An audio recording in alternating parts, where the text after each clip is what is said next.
design. Once you get this hybrid in your hands, one thing becomes immediately clear: Acer's engineers have done a wonderful engineering job. It's weighty, it's solid, and it's built extremely well. The unit feels as if it's been made of quality components and materials, and it definitely feels like it won't fall apart the second you knock it on something. Even the included keyboard cover, clad in a sturdy matte fabric which won't stay pretty for long, has a firmness to it that you wouldn't expect at this price point.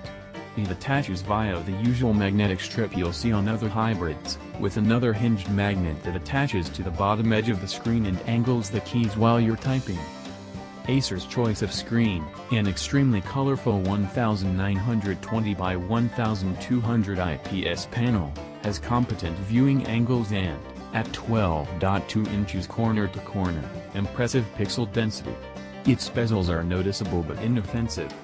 You might even say they're useful, considering the keyboard riser. Angles. Much of the Switch 3's strength comes from the rigid metal frame running around its edge, which extends into a U-shaped stand, technically adjustable to just about any angle.